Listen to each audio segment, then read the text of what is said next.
Hello future CS, क्या हाल है आप लोगों के। और जैसा कि मैं हमेशा कहती हूँ, अगर हाल अच्छा है मतलब तैयारी अच्छी है, और अगर हाल बुरा है मतलब तैयारी नहीं कर रहे हो। तो इसे तैयारी करते रहो, हाल अपने आप अच्छा रहेगा।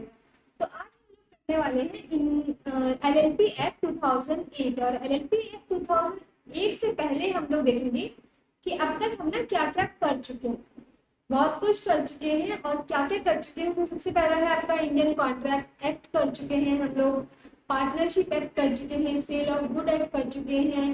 फिर रेगुलेटरी फ्रेमवर्क जो हमारा फर्स्ट चैप्टर था हमने वो भी कवर कर लिया है, और जो लास्ट चैप्टर है फाइनेंशियल इंस्ट्रूमेंट्स हम वो भी कवर कर चुके हैं।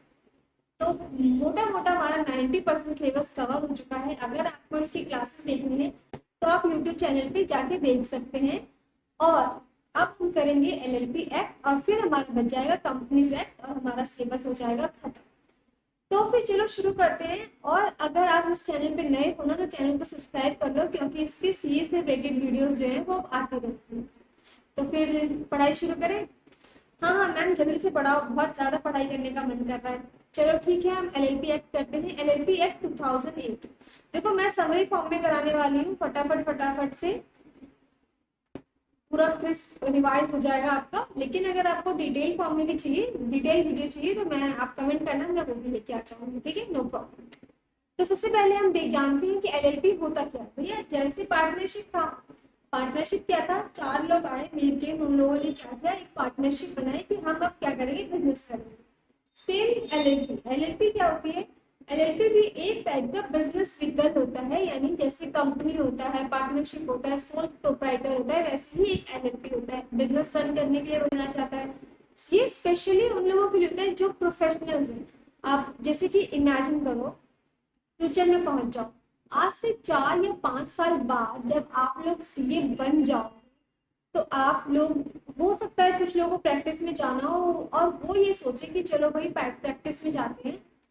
तो लेकिन हमें प्रैक्टिस में तो जाना है, बट हमें पार्टनरशिप नहीं खोलनी। क्यों? क्योंकि पार्टनरशिप के कुछ कुछ नुकसान भी है। इसमें से एक सबसे बड़ा नुकसान क्या है कि आप लोगों के ऊपर जो लाइबिलिटी होती है वो क्या होती है, वो होती है अनलिमिटेड लाइबिलिटी। यानी अगर पार्टनरशिप फर्म को कुछ भी नुकसान होता है तो पूरी की पूरी पार्टनरशिप फर्म की जो मेंबर्स हैं उस उनकी क्या हो जाएगी, उनकी रिस्पॉन्सिबिलिटी हो जाती है बहुत ही ज्यादा। एक मिनट, मेरा लिंक पेन काम क्यों नहीं कर रहा है।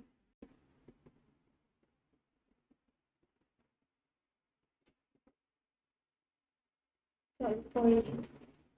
तो पार्टनरशिप फर्म की जो लाइबिलिटी होती है, पार्टनर्स की लाइबिलिटी, वो अनलिमिटेड हो जाती है। लेकिन अगर पार्टनर्स को ऐसा चाहिए कि भैया हमारी लाइबिलिटी लिमिटेड ही रहे, मतलब हमारा घर ना बिक जाए अगर हमने नुकसान करा दिया, तो उस केस में क्या करते हैं वो लोग, उस केस में एलएलपी फॉर्म करते हैं। एलएलपी में क्या होगा, एलएलपी में आपकी लाइबिलिटी लिमिटेड हो जाएगी। आपकी लाइबिलिटी बस वही तक रहेगी जितना आपने क्या किया है, कैपिटल दिया है। यानी आपका घर बिकने का नौबत नहीं है। तो इसलिए ये जो है पार्टनरशिप से ज्यादा बेनिफिशियल है। ठीक है, तो अभी इसने देखा कि ये क्या है, एलएलपी का एक टाइप, ये क्या है, एक स्पेशल टाइप ऑफ पार्टनरशिप ही है। बिजनेस ऑर्गेनाइजेशन बिजनेस रन करने के लिए बनाता है, स्पेशली प्रोफेशनल्स के लिए ज्यादा। ठीक है, डॉक्टर्स हो गए, सीए हो गए, कंसल्टेंट्स हो गए, इन सब के लिए। अब देखो पार्टनरशिप, ये जो एलएलपी एक्ट है ना, ये एलएलपी एक्ट जब इंडिया में पास हुआ था, तो बोथ पार्लियामेंट में पास हुआ था। तो ये पास हुआ था 2008 के दिसंबर में। ठीक, लेकिन इस पे जो प्रधानमंत्री जी प्रेसिडेंट है, उनके प्रेसिडेंट नहीं, राष्ट्रपति है, उनके जो स्टैंप लगे थे वो कब लगे थे, वो लगे थे जनवरी 2009 में। लेकिन फिर भी क्योंकि ये दोनों पार्लियामेंट में पास हो गया था 2008 में, तो ये हो गया 2008, यानी एलएलपी एक्ट 2008। ठीक है, उसके बाद अभी हम लोग देखते हैं, ये ना छोटे छोटे उसके टाइप्स वगैरह बताए गए हैं, लेकिन ये इतना इंपॉर्टेंट नहीं है एग्जाम पॉइंट ऑफ व्यू से। अब हम देखते हैं एप्लीकेबिलिटी। एप्लीकेबल कब से हो रहा है ये, 31 मार्च 2009 से। ये आपके लिए एक एमसीक्यूज बेस्ड क्वेश्चन। एक चीज और, आज क्लास के एंड में ना मैं आपसे एक एमसीक्यू पूछूंगी, और अगर आप उस एमसीक्यू का सही आंसर देते हो तो आपको मैं फ्री में हैंड रिटन नोट्स देने वाली हूँ इस चैप्टर के। ठीक है, मतलब एलएलपी एक्ट के हैंड रिटन नोट्स मैं आपको प्रोवाइड करूंगी। अगर आपने एमसीक्यू का सही सही जवाब दिया तो क्लास को लास्ट तक देखना और जवाब जरूर देना है। ठीक है, तो देखो सबसे पहले हमने एप्लीकेबिलिटी देखी, अब हम देखेंगे कॉन्टेक्स्ट। कॉन्टेक्स्ट की जब हम लोग बात करते हैं ना, कंटेंट इसमें क्या क्या चीजें हैं, तो सबसे पहले इसमें 81 सेक्शंस आते हैं और 4 शेड्यूल्स आते हैं। पहला शेड्यूल बात करता है सारे के सारे पार्टनर्स के राइट्स एंड म्यूचुअल ड्यूटीज की, यानी राइट एंड ड्यूटीज की बात होगी। सेकेंड नंबर पे फिर क्या बात होगी, सेकेंड नंबर पे बात होगी कि अगर आप कोई भी कन्वर्जन कर रहे हो फर्म का एलएलपी में, तो उसके केस में क्या क्या हम लोग को रूल्स रेगुलेशंस फॉलो करने हैं। फिर थर्ड है अगर हम कंपनी को एलएलपी में कन्वर्ट करते हैं तो क्या होता है, और लास्ट में अनलिस्टेड पब्लिक कंपनी को अगर हम कन्वर्ट करते हैं एलएलपी में तो उसकी क्या क्या कॉन्सिक्वेंसेज है, क्या क्या रूल्स है, ये सारी चीजें जो है ना वो first second third and fourth schedule में मेंशन। अब नॉन एप्लीकेबिलिटी क्या है, पार्टनरशिप एक्ट जो है, non applicability of Indian partnership act 1932 LLP, यानी पार्टनरशिप एक्ट हमेशा हमारा जो है वो एलएलपी एक्ट पे अप्लाई नहीं होता है, वो अलग चीजों पे अप्लाई होगा, ये अलग पे अप्लाई होगा। ठीक, उसके meaning and concept of LLP, ये क्या हुआ, एक बिजनेस एंटिटी है, new form of business entity है, अल्टरनेट कॉर्पोरेट, इससे पहला क्या हो गया, new form of legal business entity. Second business vehicle है, बिजनेस चलाने का एक और तरीका है।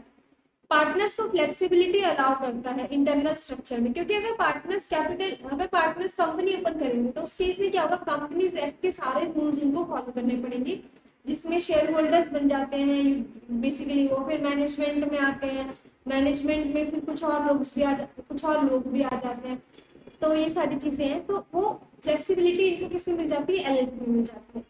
फिर क्या है, विल बी लाइबल, लाइबिलिटी कहाँ तक रहेगी, असेट्स तक की ही लाइबिलिटी रहेगी, जो कि हमारा सबसे पहला बेनिफिट होता है, लिमिटेड लाइबिलिटी हो जाती है। ठीक है, अब इंपॉर्टेंट डेफिनेशंस में देखो, सबसे पहला है बॉडी कॉर्पोरेट के बारे में। बॉडी कॉर्पोरेट क्या होता है, तो बॉडी कॉर्पोरेट हम पढ़ क्यों रहे हैं, बॉडी कॉर्पोरेट हम इसलिए पढ़ रहे हैं क्योंकि जब हम एलएलपी के मेंबर्स की बात करेंगे ना कि कौन कौन एलएलपी बना सकता है, तो उसमें एक बॉडी कॉर्पोरेट भी है, यानी एक बॉडी कॉर्पोरेट मतलब सिर्फ इंडिविजुअल से नहीं, बॉडी कॉर्पोरेट भी एलएलपी बना सकता है, एलएलपी का पार्टनर बन सकता है, तो इसलिए हम बॉडी कॉर्पोरेट क्या जान रहे हैं, डेफिनेशन जान रहे हैं। अब बॉडी कॉर्पोरेट की डेफिनेशन में सब कुछ आ जाता है, एक कंपनी आ जाती है जिसमें एक एलएलपी, फॉरेन एलएलपी, कंपनी, ये सब आ जाते हैं बॉडी कॉर्पोरेट के अंदर। ठीक है, लेकिन इसमें सोल प्रोप्राइटरशिप नहीं होगी, सोसाइटी नहीं आएगी, और other notified by central government. और सेंट्रल गवर्नमेंट ने क्या नोटिफाई किया है ये हमारे सिलेबस में नहीं है, इसलिए टेंशन फ्री रहो। फिर है बिजनेस क्या होता है, बिजनेस मतलब कोई भी trade, profession, service, occupation, but इसमें भी कुछ एक्सेप्शन है जो कि सेंट्रल गवर्नमेंट ने बोली है, और वो सेंट्रल गवर्नमेंट ने क्या बोली है वो आपको पढ़ने की जरूरत ही नहीं है।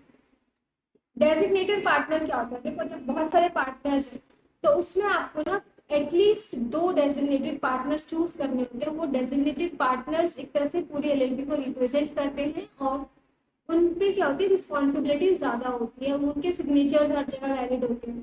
तो डेजिग्नेटेड पार्टनर्स जो कि सेक्शन 7, यानी सेक्शन 7 डेफिनेशन बताता है इसकी, सेक्शन 7 के हिसाब से जो होते हैं वो होते हैं डेजिग्नेटेड पार्टनर्स। अब एंटिटी क्या होती है, कोई भी बॉडी कॉर्पोरेट एंटिटी हो जाती है, पार्टनरशिप फर्म भी आ जाता है इसमें, ये याद रखना कि एंटिटी के अंदर पार्टनरशिप फर्म भी आता है। फॉरेन एलएलपी क्या होती है, वो एलएलपी जो कि है तो बाहर की लेकिन इंडिया में बिजनेस कर रही है, यानी रजिस्टर्ड कहाँ हुई है, बाहर, इंडिया के बाहर, और बिजनेस कहाँ कर रही है, इंडिया में। अब फाइनेंशियल ईयर देखो, फाइनेंशियल ईयर तो वही रहता है हमेशा हमारा 1 अप्रैल से 31 मार्च, लेकिन अगर कोई एलएलपी 30 सितंबर के बाद बनी है ना, तो उसका जो फाइनेंशियल ईयर होगा ना वो 31 मार्च तुरंत वाला नहीं होगा, उसके नेक्स्ट ईयर का 31 मार्च होगा। इसका क्या मतलब हुआ, इसका मतलब हुआ कि देखो 30 सितंबर क्यों लिया हुआ, यानी अप्रैल, मई, जून, जुलाई, अगस्त और सितंबर, यानी 6 महीने। यानी अगर आपका एलएलपी सिर्फ 6 मंथ्स का है तो वो बच्चा है, नवजात शिशु है, उसको हम तुरंत नेक्स्ट ईयर ही ना ये नहीं बोलेंगे बेटे फाइनेंशियल दिखाओ, फलाना दिखाना, उसको छूट दे देते हैं। इसलिए 1 साल के बाद, यानी जो 31 मार्च आएगा उसके बाद जो नेक्स्ट ईयर का 31 मार्च आएगा वो उसका क्या होगा, फाइनेंशियल ईयर वहां पे खत्म होगा, पूरे 1.5 साल की बेनिफिट मिलेगा। अब एलएलपी को भी एग्रीमेंट बनाना होता है। पार्टनर्स कौन कौन हो सकते हैं, कोई भी इंडिविजुअल पार्टनर होता है, बॉडी कॉर्पोरेट पार्टनर होता है, बट अनसाउंड माइंड का नहीं होना चाहिए, अनडिस्चार्ज इंसॉल्वेंट नहीं होना चाहिए, एजुकेटेड एज अनडिस्चार्ज इंसॉल्वेंट नहीं होना चाहिए। मिनिमम पार्टनर्स 2 होंगे और मैक्सिमम का कोई लिमिट है नहीं है। देखो, अब if LLP carries on business for more than 6 months, only one partner shall be liable personally for the obligation of the LLP incurred during the period. अगर LLP का बिजनेस है ना वो 6 महीने से ज्यादा चल रहा है,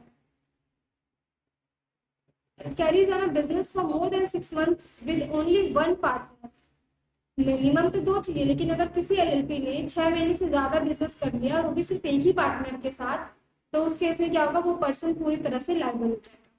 अब इंपॉर्टेंट कॉन्सेप्ट देखो, स्मॉल LLP क्या होती है, जिसका कॉन्ट्रीब्यूशन यानी जब सारे पार्टनर्स को मिलकर जो कॉन्ट्रीब्यूशन देंगे वो 25 लाख तक होगा या फिर टर्नओवर 40 लाख तक होगा, तो वो क्या होते हैं, वो स्मॉल LLPs होते हैं।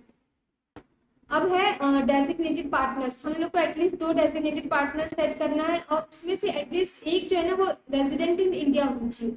अब अगर हम इंडियन इनकम टैक्स लॉ की बात करते हैं तो इनकम टैक्स में जो रेजिडेंट होता है ना उसको मिनिमम 182 डेज इंडिया में रहना पड़ता है, लेकिन LLP एक्ट के अकॉर्डिंग 182 डेज नहीं है, 120 डेज है। तो ये आपको याद रखना है, 120 डेज कहीं 182 डेज। ये हो गया हमारा रेजिडेंट इन इंडिया का डेफिनेशन। अरे इनकॉर्पोरेशन कैसे होता है, भैया लोगों के नाम डिसाइड करो, उसका एड्रेस दो, सारे डॉक्यूमेंट्स वगैरह सब कुछ जमा करा के कहाँ भेज दो, ROC के पास में से। ROC क्या करेगा, 14 दिन के अंदर अंदर आपको दे देगा सर्टिफिकेट, लो भैया आप हो गए तैयार। अब है इम्पॉर्टेंट कॉन्सेप्ट्स, देखो LLP जब भी आप फॉर्म करोगे ना तो LLP के नाम के एंड में LLP लिखना एकदम एकदम एकदम मैंडेटरी, वो आप उसको आप ऑप्शनल समझ ही नहीं सकते, ठीक है, इस पे MCQ आ सकता है। फिर है no LLP registration by the name in which the opinion of central government, यानी सेंट्रल गवर्नमेंट अगर कुछ कहती भी अनडिजायरेबल है, नहीं होना चाहिए, स्टेट गवर्नमेंट या सेंट्रल गवर्नमेंट को डिनोट करता है, तो उस तरह के नाम नहीं मिल सकते किसी भी LLP में।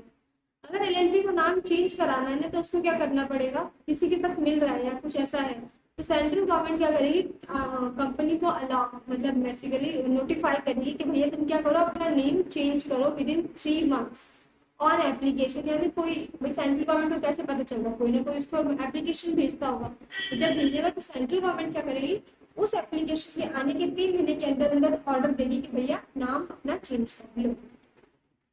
अब कैरेक्टरिस्टिक्स देखो, LLP की कैरेक्टरिस्टिक्स क्या क्या होते हैं। LLP जो होती है एक बॉडी कॉर्पोरेट है, यानी वो अपने पार्टनर से डिफरेंट है, वो पार्टनर्स नहीं है, जैसे हमने पार्टनरशिप एक्ट में पढ़ा था, पार्टनर ही एजेंट है, पार्टनर पार्टनरशिप फर्म का भी एजेंट है और वो दूसरे पार्टनर्स का भी एजेंट है। लेकिन जब LLP खुद ही एक बॉडी कॉर्पोरेट है तो आप सोचो क्या एक पार्टनर दूसरे पार्टनर का एजेंट होगा, नहीं होगा। यहाँ पे भी एक MCQ बन सकता है। परपेचुअल सक्सेशन होता है LLP का, कोई एक फिक्स पीरियड ऑफ टाइम के लिए नहीं बनता, ये लॉन्ग पीरियड के लिए बनता है। सेपरेट लीगल एंटिटी हो जाती है, इसकी म्यूचुअल एजेंसीज होती है, LLP में एग्रीमेंट होना बहुत जरूरी है। आर्टिफिशियल लीगल पर्सन भी हो सकता है, पार्टनरशिप में सारे के सारे पार्टनर्स इंडिविजुअल्स थे, लेकिन LLP में क्या हो रहा है, LLP में कोई कंपनी भी आपका पार्टनर बन सकती है, कोई और other form of body corporate भी आपका पार्टनर बन सकती है, तो ये डिफरेंट है।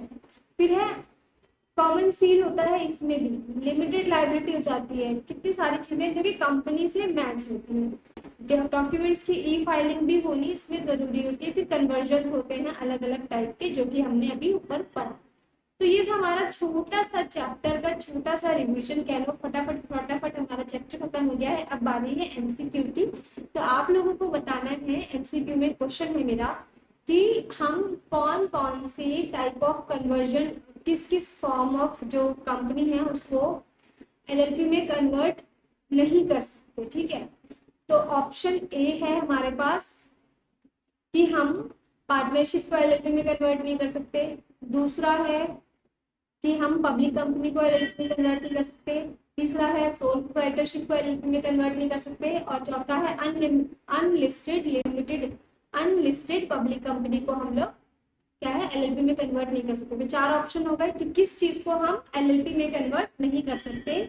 Partnership firm, limited partnership firm हो गया, फिर हो गया हमारे पास अनलिस्टेड पब्लिक कंपनी, फिर हो गया लिस्टेड कंपनी और सोल प्रोप्राइटरशिप। तो इन चारों में से जो करेक्ट ऑप्शन है ना वो आप कमेंट में बताओ, और फिर मैं आपको मिलूंगी, फिर मैं आपको सेंड करूंगी इसके नोट्स, हैंड रिटन नोट्स, ठीक है। तब तक के लिए बाय। एंड आपको अगर हमारे कोर्सेज वगैरह कुछ भी पता करने हैं तो आप हमारी वेबसाइट पे भी पता कर सकते हैं, बाकी आपको फोन नंबर में गिवन है डिस्क्रिप्शन में, आप उससे पता कर सकते हैं। तब तक के लिए बाय बाय।